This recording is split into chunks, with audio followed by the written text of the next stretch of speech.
Hello दोस्तों, और आप लोगों के सामने एक नया वीडियो लेकर आ गए हैं जो कि एनालॉग इलेक्ट्रॉनिक्स का है। वीडियो अच्छी लगेगी तो लाइक और सब्सक्राइब करेगा, अपने दोस्तों साथ शेयर कीजिएगा। और एक चीज़ और है, अगर आप लोग अच्छे से नोट्स बनाते जाइएगा तो आपके लिए ये जो वीडियो बहुत एफिशिएंट वीडियो चलती जाएगी। तो हम लोग एक्सीलेटर के बारे में पढ़ रहे थे। तो एक्सीलेटर, बात करें एक्सीलेटर हमारा क्या करता है, एसी पावर को डीसी पावर में कन्वर्ट करता है।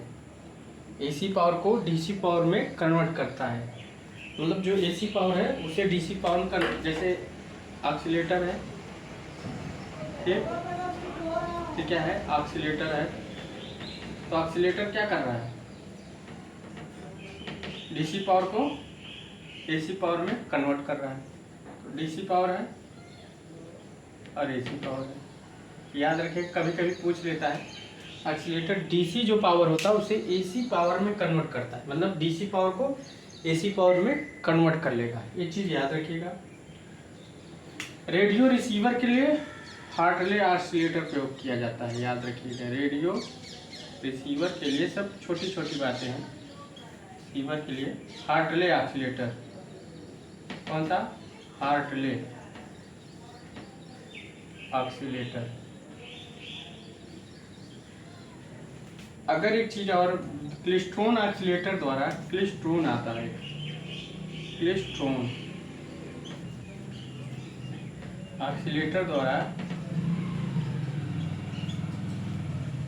2000 से 30,000 मेगाहर्ट्ज, 30,000 मेगाहर्ट्ज सिग्नल जनरेट करता है।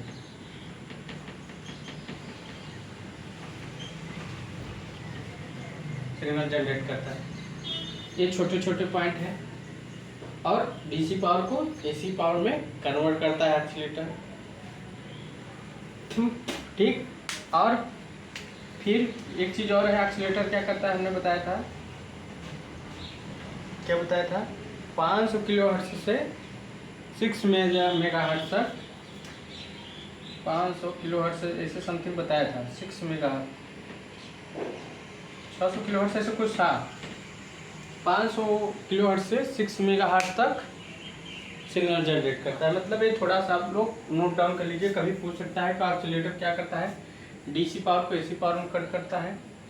रेडियो रिसीवर के हार्टले ऑसिलेटर प्रयोग किया जाता है। क्लेस्ट्रॉन ऑसिलेटर से हमारा 2000 से 3000 मेगाहर्ट्ज सिग्नल जनरेट किया जाता है। ना नोट डाउन कर लीजिए।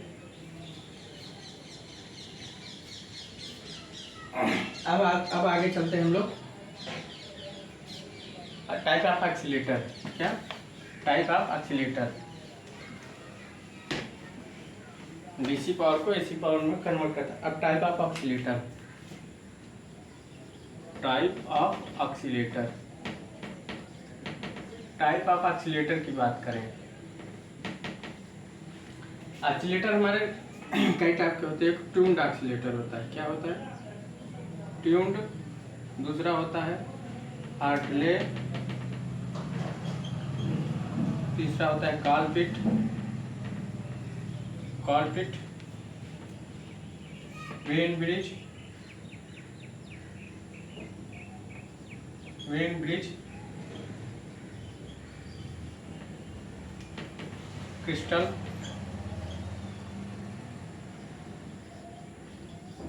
ठीक, क्रिस्टल। इतने एक्सीलेटर होते हैं, तो इतने पढ़ेंगे, ट्यून, हार्टले, कॉलपिट, वेन ब्रिज और क्रिस्टल, ठीक। देखो, एक होता है फेज शिफ्ट, कौन सा, phase shift accelerator, phase shift. तो फेज शिफ्ट एक्सीलेटर ये वेरी लो फ्रीक्वेंसी में प्रयोग होता है, वेरी लो फ्रीक्वेंसी। कभी कभी पूछ लेता है, लो फ्रीक्वेंसी में कौन सा एक्सीलेटर, फेज शिफ्ट। ट्यून्ड हमारा 500 मेगाहर्ट्ज तक, 500 मेगाहर्ट्ज तक, याद रखिएगा। अब आया वेन ब्रिज हमारा 5 हर्ट्ज से 5 मेगाहर्ट्ज तक, कितना है लोग, अब वेन ब्रिज ऐसा एक्सीलेटर है जिसमें पॉजिटिव निगेटिव दोनों फीडबैक प्रयोग करते हैं। सारे में पॉजिटिव फीडबैक करते हैं, मगर इसमें हम पॉजिटिव निगेटिव दोनों फीडबैक करते हैं। वेन ब्रिज ऐसा एक्सीलेटर है। तो वेन ब्रिज हमारा ऐसा एक्सीलेटर जो पॉजिटिव निगेटिव दोनों फीडबैक करते हैं और सब में पॉजिटिव रहता है। ठीक, एक चीज याद रखिएगा, सबसे लो फ्रीक्वेंसी पर phase shift, tuned oscillator, Hartley, कॉलपिट, crystal, तो सारे ऑक्सीलेटर हैं। ठीक, ऑक्सीलेटर हमने बताया हाई सिग्नल जनरेट करता है, जो क्लास सी एम्पलीफायर है। जो हमारा oscillator class C amplifier high signal generate करता है, कितना 500 किलोहर्ट्ज से 6 मेगाहर्ट्ज तक, या डीसी पावर के सी पावर कन्वर्ट करता है, या 20 जो एसी वोल्टेज जनरेट है 20 हर्ट्ज से 20 किलोहर्ट्ज तक एसी वोल्टेज जनरेट भी करता है। ठीक, टाइप ऑफ ऑक्सीलेटर है, एक एक करके पढ़ेंगे हम। ठीक, एक एक करके हम लोग पढ़ेंगे। ऑक्सीलेटर हमारा डीसी पावर पे एसी पावर कन्वर्ट कर रहा है। अब हम लोग बात करते हैं ट्यून्ड ऑक्सीलेटर। कौन सा ऑक्सीलेटर? Tuned oscillator. बस कुछ नहीं, देखो ऑक्सीलेटर बनाना है, बोलना नहीं। हम एक फिगर बना देते हैं। ठीक, इसमें एक फिगर बना देते हैं, डरना नहीं है, कोई डरे। ट्यून्ड सर्किट है। क्या है? ट्यून्ड सर्किट है।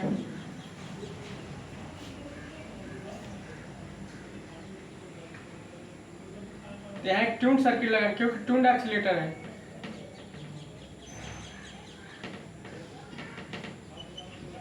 ठीक, यहाँ कपलिंग कैपेसिटर लगा सकते हो, सीसी लगा सकते हो, फिगर अपने से बना सकते हो,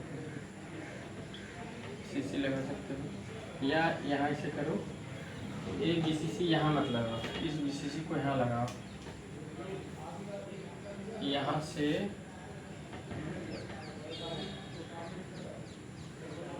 यहाँ से एक सर्किट, पहले पोटेंशियल डिवाइडर सर्किट बना देते हैं, यहाँ से एक सर्किट यहाँ लगा देते हैं, यहाँ से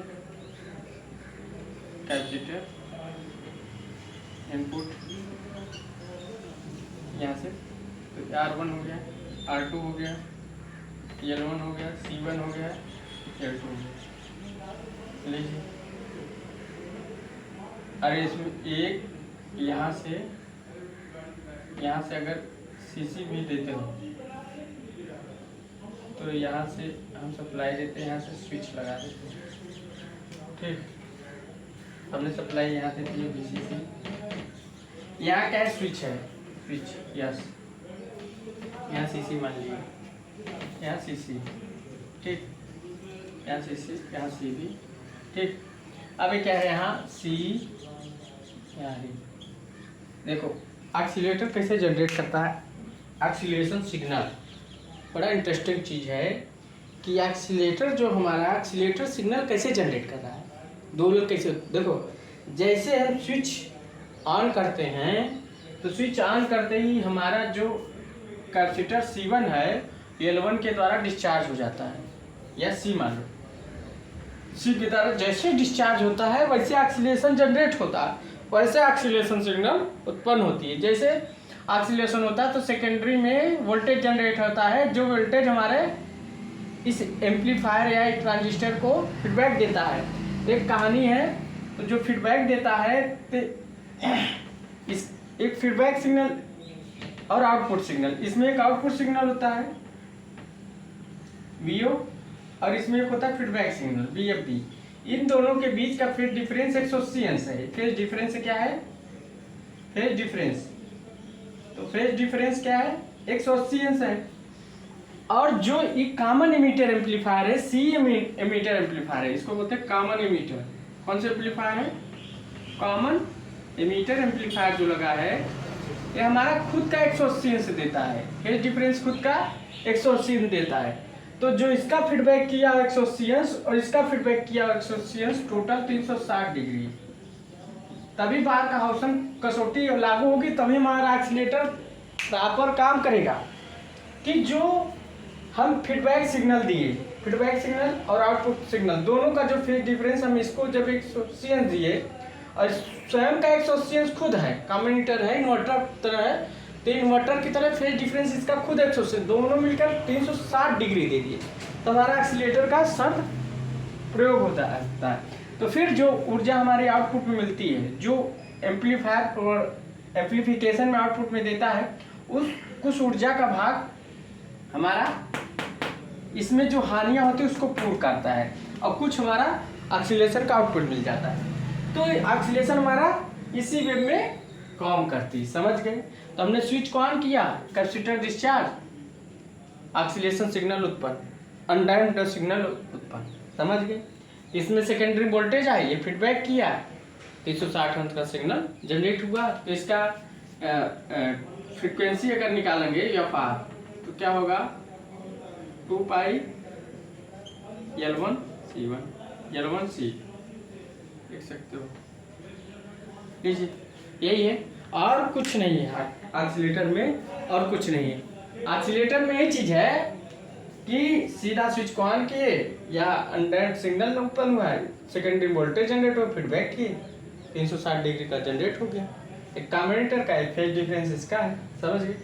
तो हमारा ये ट्यून्ड कलेक्टर एक्सीलेटर, इसमें 500 मेगाहर्ट्ज सिग्नल तक प्रयोग किया जाता है, हमने लिखा दिया है, नोट डाउन कर लीजिए, फिगर बना लीजिए, समझ गए होंगे। तो सेम चीज है, बहुत ज़्यादा नहीं। देखो फिगर को हमने कैसे बनाया, पोटेंशियल डिवाइडर जो सर्किट हो आप लोग याद रखिएगा, पोटेंशियल डिवाइडर सर्किट आता है,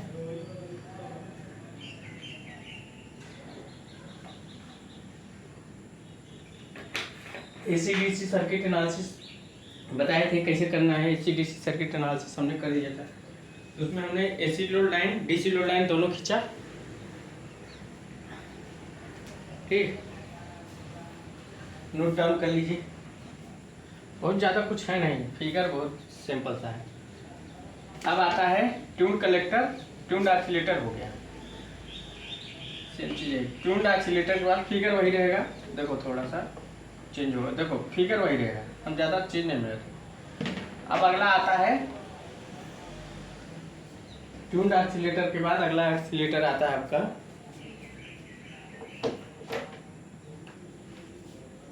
हार्टले या काल हार्टले, मान लो कौन सा Hartley, Hartley accelerator, Hartley accelerator. तो हार्टले की बात करें,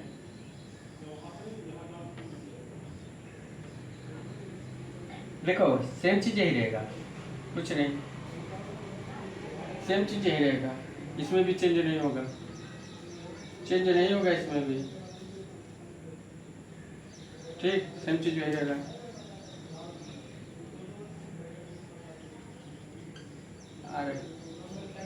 हार्टले है तो यहाँ सीसी लगा दो, सेम चीज यही रहेगा। यहाँ हार्टले है तो 2 L लेंगे, हार्टले है, बस याद है, हार्टले से मतलब 2 L लगा देगा, L1 L2 C, फीडबैक यहाँ CC लगा दो, RFC रेडियो फ्रिक्वेंसी, यहाँ से स्विच दे दो और ये VCC दे दो, R1 बना दो, R2 बना, सेम देखो फिगर वही बनी, कुछ था कुछ नहीं था, सेम चीज़ वही है। यहाँ कॉमन इन्वर्टर एम्पलीफायर दे दो। अब सीधा सा L1 L2 का अगर हम देखें तो क्या है, एक बीच में C है, EL है, EL है, ठीक, L1 L2, यहाँ फीडबैक सिग्नल VFB हमारा प्राप्त होता है और यहाँ आउटपुट सिग्नल VO प्राप्त होता है, C है, ठीक। तो अब क्या है, जो हमारा आउटपुट है इसमें जाता है, जब इसमें जाता है, अब ये जो आउटपुट इसका जो फेज डिफरेंस होता है, मतलब VO माइनस VFB, इसका जो फेज डिफरेंस 180 होता है, इसका खुद का 180 है, तो 360 टोटल हो गया, मिल गया, समझ गए। और जो हानियाँ होती हैं वो जो कुछ सिग्नल आउटपुट में मिलता है, जो आउटपुट 360 मिला, आउटपुट में हमारा क्या मिला, टोटल आउटपुट, नेट आउटपुट मान सकते हो, नेट आउटपुट तो हमारा कितना मिला 360। अब 360 का सिग्नल जो मिल रहा है, कुछ इसकी हानियों को पूर्ति कर रहा है, कुछ आउटपुट में मिल रहा है, ठीक, यहाँ आउटपुट ले सकते हो, समझिए, आउटपुट कैसे भी ले सकते हो। अब इसका अगर हम फीडबैक फ्रैक्शन निकालें, क्या निकालें, feedback fraction, feedback fraction, beta V F B upon V O, तो यहाँ L1 L2 है, एक्स L2 अपान एक्स L1, ऐसे वी एफ बी, तो वी एफ बी में L2 है ना, वी एफ बी में L2 है, और तो WL2 अपान WL1 ये हो गया, तो कट गया, तो बीटा बराबर कितना हुआ, L2 अपान L1, ये फीडबैक फ्रैक्शन है, नोट डाउन कर लीजिए। कुछ है नहीं, सेम चीज वही है, प्रोसेस वही है, कोई दिक्कत नहीं। जब हम स्विच ऑन करेंगे तो उसके द्वारा हमारा जो यहाँ ऑक्सीलेशन कैपेसिटर डिस्चार्ज होगा, जैसे डिस्चार्ज होगा तो ऑक्सीलेशन सिग्नल जनरेट होगा, तो ऑक्सीलेशन सिग्नल जब जनरेट होता है यहाँ L1 में वो मिलेगा, L2 में फीडबैक मिलेगा, दोनों का फेज डिफरेंस जब हमारा इसमें होगा तो हमारा 360 डिग्री का सिग्नल जनरेट होगा। 360 डिग्री सिग्नल जो जनरेट होगा कुछ इसकी हानि को प्रूव करेगा, कुछ हमारा आउटपुट में मिल जाएगा, समझ गए। सेम चीज वही, फीडबैक फ्रैक्शन निकाल लीजिए, हार्टले ऑक्सीलेटर, बस नाम से करते जाएंगे आपका सिग्नल बनता जाएगा, और कुछ है नहीं।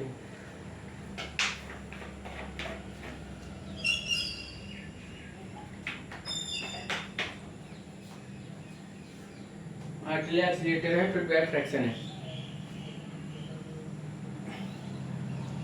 ठीक, नोट डाउन करते जाइए। एनालॉग इलेक्ट्रॉनिक्स ऑक्सीलेटर एक सिग्नल था, उसके बाद हम लोग पढ़ेंगे फीडबैक सर्किट। अच्छा टॉपिक है, थोड़ा सा लॉन्ग चलेगा मगर अच्छा है, ठीक। अभी तो हो गया, यहाँ से कुछ नहीं मिटाते, अब यहाँ थोड़ा टॉपिक क्या मिटाते हैं, यहाँ लेते हैं कॉलपिट। क्या लेते हैं, कॉलपिट, कॉलपिट। तो कॉलपिट ऑक्सीलेटर में कुछ नहीं, सब चीज़ वही रहेगा, कुछ हम चेंज नहीं करेंगे, थोड़ा सा यहाँ चेंज करेंगे, क्या, यहाँ लगा देंगे C1 और यहाँ लगा देंगे C2, और यहाँ लगा देंगे यह, थोड़ा सा चेंज यहाँ करेंगे। कॉलपिट का मतलब C1, यहाँ लगाएंगे C2, या C1 C2, ठीक। अब यहाँ चेंज कर देंगे, यहाँ चेंज करेंगे, दोनों जगह चेंज होगा, सब चीज़ वही रहेगा, कोई दिक्कत नहीं। यहाँ C1 और यहाँ C2 और यहाँ L, ठीक, अरे हो गया, सेम चीज़ वही, कुछ नहीं डिफरेंस है, बस फीडबैक फ्रैक्शन निकालेंगे, सब चीज़ वही रहेगा। यहाँ क्या होगा, XC2 XC1, क्योंकि C है, C1 C2 है, XC2 XC1, ये हमारा आउटपुट में क्या होगा, 1/WC2 1/WC1 रहेगा, तो ऊपर पलट जाएगा, तो क्या आएगा, WC1/WC2, W कट गया, तो यहाँ क्या बचेगा, C1/C2, सब चीज़ वही है, कोई दिक्कत नहीं, बस चीज़ वही, प्रोसेस वही, स्विच ऑन किए, अंडर ऑक्सीलेशन उत्पन्न हुआ, V1 VF जनरेट हुआ, 180 फेज डिफरेंस मिला, इसका खुद का मल्टीमीटर एम्पलीफायर है, तो 360 सिग्नल आउटपुट में दिया, कुछ सिग्नल का भाग इसमें होगा, कुछ आउटपुट मिलेगा, ऑक्सीलेशन को अच्छा प्राप्त हो गया। तो हार्टले ऑक्सीलेटर, तीसरा ऑक्सीलेटर हार्टले, तो ट्यून पढ़ा दिए, कॉलपिट हार्टले। अब आता है Wien bridge oscillator, Wien bridge, तो वेन ब्रिज ऑक्सीलेटर कुछ है नहीं, फिगर वही है, सब चीज वही है, कोई दिक्कत नहीं है, सारा हमने खोल के रख दिया भेद, सारा ऑक्सीलेटर का भेद ही खोल के रख दिया है।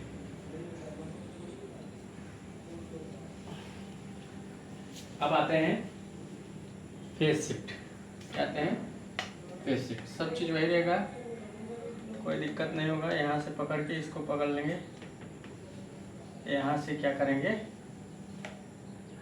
यहाँ से सबसे यहाँ थोड़ा सा डिफरेंस रहेगा, 47 यूनिट कर लिए हो गए,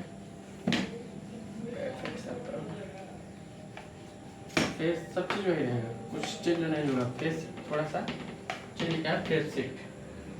तो फेस शिफ्ट, फेस शिफ्ट। अब फेस शिफ्ट किससे होगा कि फेस शिफ्ट होगा वो बताएंगे। फेस शिफ्ट एक्सीलेटर की बात करें तो यहाँ C1 R1 C2 R2 C3 R3 R1 R2 R3 और यहाँ से हमने एक सी लगा देते CB C1 C2 C3 input feedback signal, यहाँ से आउटपुट, यहाँ CC, यहाँ C, यहाँ से सप्लाई दे दिया ECC। या स्विच दे दो, कोई ज़्यादा नहीं, RC सब चीज़ वही रहेगा। यहाँ से स्विच दे दो, यस, यहाँ VCC, बस सब चीज़ वही। इसमें क्या है, थोड़ा सा डिफरेंस क्या है इसमें, जो R और C है ये phase difference, phase shift 60 degree का बनाता है। एक और R C मिलकर R और C का जो फेज शिफ्ट है 60 डिग्री है। तो 3 है, 60 इंटू 3 टोटल 180। 180 का खुद बन रहा है, तो 180 प्लस 180 टोटल 360। तो हमारा आउटपुट मिल गया। तो आउटपुट मिल गया हमारा, ये चाहिए था 360 हमको चाहिए। फेज शिफ्ट में सिंपल सा एक 3 RC रहता है। कभी कभी ये पूछ लेता है फेज शिफ्ट कितने RC, 3। एक RC का जो फेज डिफरेंस होता है वो आपका 60 डिग्री का बनता है। तो 3 मिलाकर 180 हो गया। तो टोटल इसका भी दोनों मिलाकर 360 डिग्री होगा। एक कॉमन एमीटर का है, बस इसको लो फ्रीक्वेंसी जनरेट यूज करते हैं। कुछ है नहीं, कुछ था कुछ नहीं था, कुछ है कुछ नहीं, नोट कर लीजिए। देखिए कुछ नहीं है, लोग पढ़ते हैं है कुछ नहीं, आप बना सकते हो।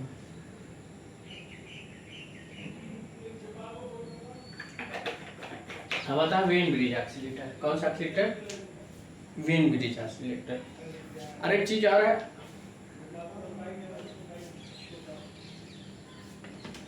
अब आएगा वेन ब्रिज।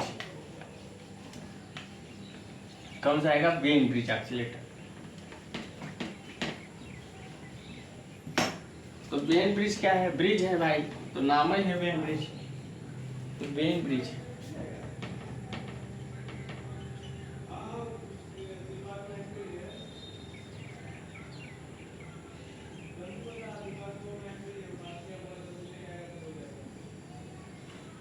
तो वेन ब्रिज एक्सीलेटर की बात करें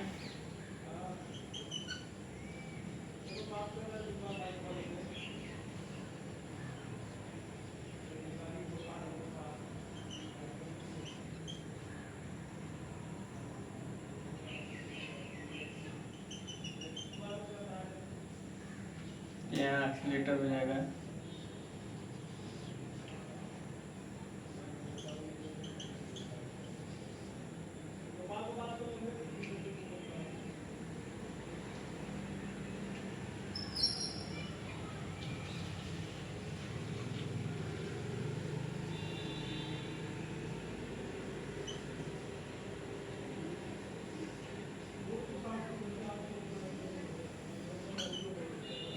R1 C1 R3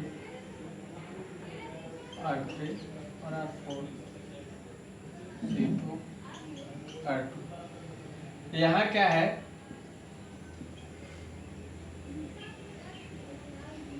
यहाँ R1 C1 के जो यहाँ से हम जब इस सिग्नल को यहाँ से एम्पलीफायर करते हैं तो 180 Hz का सिग्नल जनरेट करते हैं।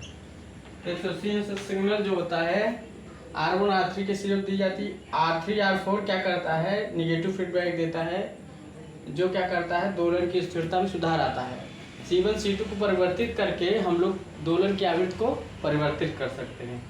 तो यहाँ जब इस सिरे से हम इसको फीडबैक देते हैं C1 C2 या C1 R1 और R2 C2 के सिरे से जब फीडबैक देते हैं तो क्या होता है,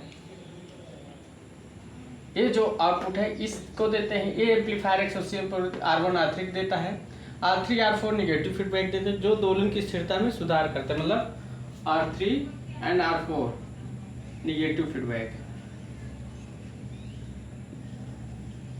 देते हैं, निगेटिव फीडबैक जो दोलन की स्थिरता में सुधार आता है। अब इसमें हम दो फीडबैक देते हैं, पॉजिटिव निगेटिव। तो इसमें जब हम निगेटिव फीडबैक देते हैं, कौन सा निगेटिव फीडबैक, तो ये क्या करता है, गेन कंट्रोल करता है, गेन कंट्रोल करता है। और जब हम पॉजिटिव फीडबैक देते हैं तो फीडबैक ऑपरेटिंग फ्रीक्वेंसी कंट्रोल देता है, फ्रीक्वेंसी कंट्रोल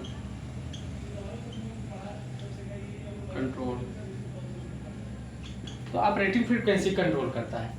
जब हम निगेटिव फीडबैक देते हैं ऑपरेटिंग फ्रीक्वेंसी कंट्रोल करता है, पॉजिटिव फीडबैक देते हैं तो क्या करता है, ऑपरेटिंग फ्रीक्वेंसी करता है। और इसका अगर हम रिजोनेंट फ्रीक्वेंसी निकालें तो क्या होगा, अच्छा तीनों का रिजोनेंट फ्रीक्वेंसी हमको निकालना था, भूल गए, निकाल देंगे। 1.2 पाई R1 R2 C1 C2 अगर दोनों बराबर कर दे तो हमारा ये फार equal to 1.2 pi under R1 बराबर कर देंगे तो RC आ जाएगा। लीजिए, अगर हम रख दें R1 इक्वल टू R2 बराबर R, C1 equal to C2 बराबर C, RC आ जाएगा ये हमारा। और ये 5 हर्ट्ज से 5 मेगाहर्ट्ज तक सिग्नल जनरेट कर सकता है, उत्पन्न कर सकता है। ये चीज आपको पता हो गया, नोट डाउन कर लीजिए।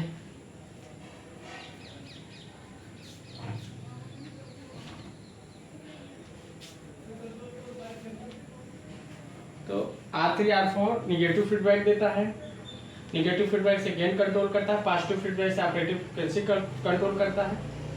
और एक चीज और है, बात किया जाए कि इसमें दोनों फीडबैक देते हैं, पॉजिटिव निगेटिव फीडबैक दोनों फीडबैक देते हैं, ठीक। ये बेन ब्रिज ऑसिलेटर का। अब बात करें क्या, सबका रेजोनेंट फ्रीक्वेंसी जो होता है, फ्रीक्वेंसी लगभग उतार ली होगी, तो हो गया बेन ब्रिज। अब आता है क्रिस्टल ऑसिलेटर। कौन सा, क्रिस्टल ऑसिलेटर। तो क्रिस्टल ऑसिलेटर की बात करें, क्रिस्टल ऑसिलेटर, क्रिस्टल ऑसिलेटर इसको बोलते हैं क्रिस्टल। क्रिस्टल अब में क्या होता है, सब चीज वही रहता है।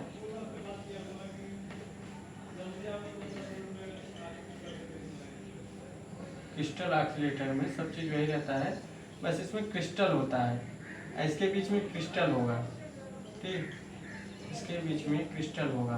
क्या होगा, क्रिस्टल होगा। प्लेट होती हैं, दो प्लेटों के बीच में क्रिस्टल होता है। तो क्रिस्टल ये प्लेट होती है, यहाँ से आउटपुट मिला, यहाँ से सी आ रही, सब चीज़ वही है, कुछ कोई उसमें अलग ही नहीं है।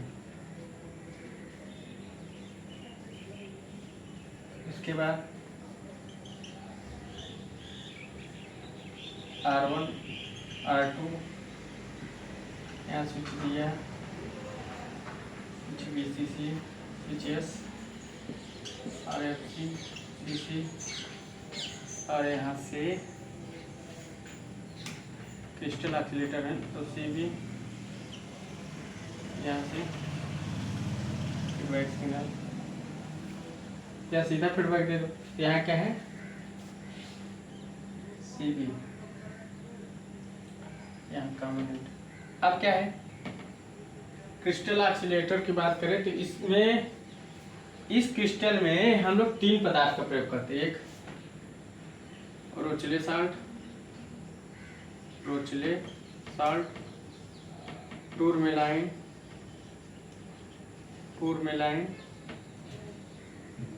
या क्वार्टर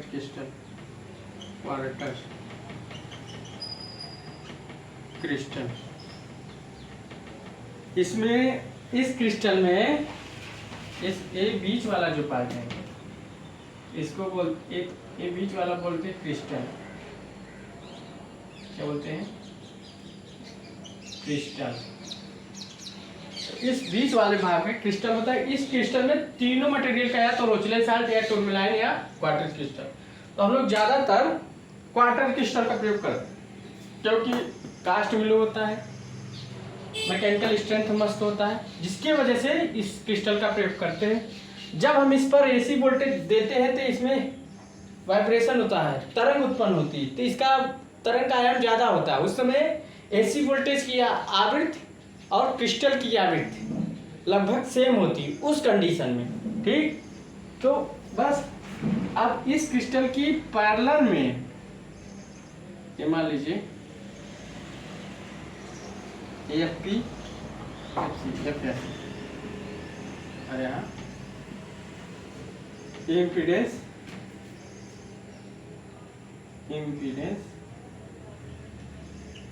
इसको बोलते हैं इम्पीडेंस, सही से लिखते हैं इम्पीडेंस,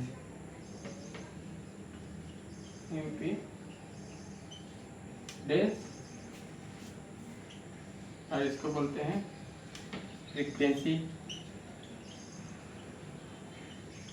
तो देखा जाए इस क्रिस्टल की जो प्रतिबाधा होती है पैरेलल में ज्यादा होती है, तो पैरेलल फ्रीक्वेंसी की इम्पीडेंस जो होती है इस क्रिस्टल की जो प्रतिबाधा होती है, इम्पीडेंस होती है, पैरेलल में अधिक होती है। इस क्रिस्टल की जो पैरेलल में इम्पीडेंस ज्यादा होता है मगर सीरीज में कम होता है, यहाँ दिख रहा है। ठीक, पैरेलल में ज्यादा, सीरीज में कम में फिगर बना लिए। तो हम क्वार्टर क्रिस्टल का ज्यादा प्रयोग करते हैं, समझ गए। जब हम इस पे एसी वोल्टेज जनरेट करते हैं या कोई सिग्नल देते हैं तो एसी वोल्टेज जनरेट करता है, तरंग उत्पन्न करता है। इस तरंग का आयाम तब अधिक होता है जब क्रिस्टल की आवृत्ति और फिर अब एसी वोल्टेज की आवृत्ति बराबर होती है। यहाँ एक चीज और देख सकते हो, यह प्रोपोर्शनल नॉर्मेटिव टी। इसका मतलब है क्रिस्टल की जितनी मोटाई होगी, टी क्या है, क्रिस्टल की मोटाई, उसकी आवृत्ति उतनी ही कम होगी। मतलब अगर ये बढ़ेगा तो ये घटेगा, अगर ये बढ़ेगा तो ये घटेगा। मतलब क्रिस्टल की आवृत्ति, क्रिस्टल की मोटाई जितनी अधिक होगी उसकी आवृत्ति उतनी कम होगी, और इसकी मोटाई जितनी कम होगी उसकी आवृत्ति अधिक होगी, समझ के। अब क्रिस्टल की प्रतिबाधा पैरेलल में ज्यादा होती है, सीरीज में कम होती है। हमने फिगर से आपको डिनोट कर दिया। क्या कर दिया? फिगर से डिनोट कर दिया। तो इसको आप लोग नोट डाउन कर सकते हो। अब इसका एक सीरीज में निकालते हैं, इतना नोट डाउन कर लीजिए।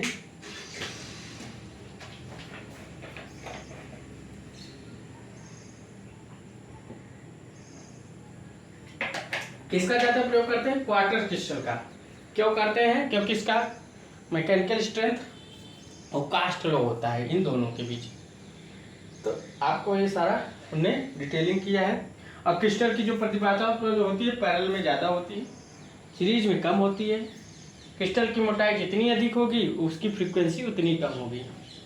ठीक, स्विचार करते हैं इस पर वो एसी वोल्टेज जनरेट होता है, एसी वोल्टेज जनरेट होता है जिसका फ्रीक्वेंसी, इसका आयाम कब होता है जब एसी वोल्टेज की आवृत्ति और क्रिस्टल की आवृत्ति बराबर होती है। नोट डाउन कर लीजिए आप लोग।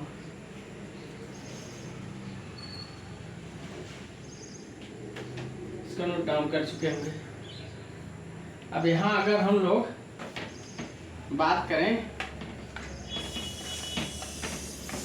सीरीज में क्रिस्टल की फ्रीक्वेंसी कितनी होगी, मतलब सीरीज में एफ 1.2 पाई अंडर रूट में L into 2 pi under root में एल सी एस सीरीज है। पैरेलल में F P 1.2 pi under root में L C P. C P क्या है मैं बता रहा हूँ, इसको नोट डाउन कर चुके हैं, कुछ है नहीं।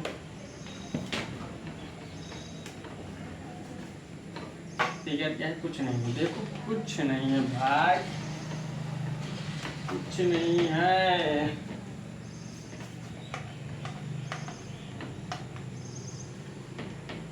इसके बाद खत्म होने के बाद पावर इलेक्ट्रॉनिक शुरू होगा, ठीक।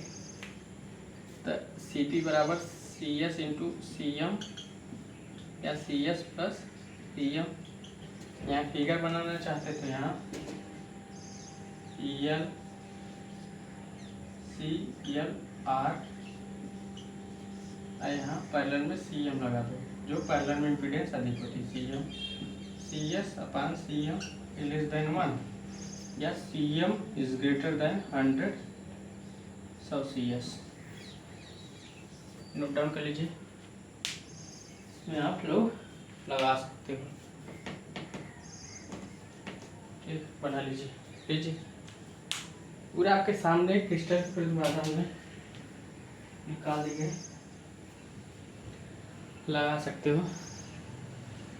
तो ऑक्सीलेटर बहुत बड़ी चीज़ नहीं है, पढ़ने के लिए आप बहुत कुछ पढ़ सकते हो, और न पढ़ने के लिए कुछ नहीं पढ़ सकते हो, ठीक। अब हमने थोड़ा सा रेजोनेंट फ्रीक्वेंसी हार्टले कार्टफिल का नहीं लिखवाया तो लिखा देते हैं, तो कुछ नोट पॉइंट लिखा देंगे, नोट डाउन कर लीजिए।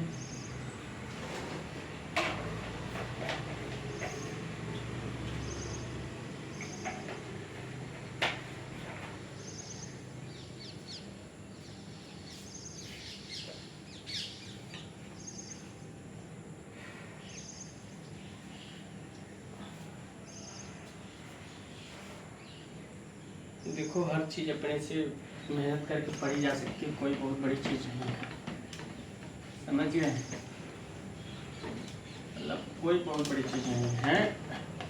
अब हार्टले कार्टफिल का सेम है, थोड़ा सा देखो, मान लीजिए हार्टले था, क्या था हार्टले, तो हार्टले ऑक्सीलेटर की बात करें, हार्टले तो हार्टले का अगर रेजोनेंट फ्रीक्वेंसी निकालें 1.2 पाई, अंडर रूट में क्या होगा LTC, LT का मतलब L1 plus L2 plus 2L, समझ गए। अब काल्पिट का बात करें, काल्पिट, तो काल्पिट की बात करें, इसके रीजन ये पार 1.2 पाई अंडर रूट में L CP, CP क्या है, या CT लिखो, CT क्या है C1 इंटू C2 अपान C1 प्लस C2 है, ये काल्पिट क्या है हार्टले का।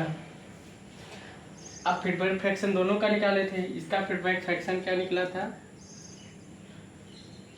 L2 पान L1, इसका फीडबैक निकाला था C1 पान C2, मगर आइडेंटिकल।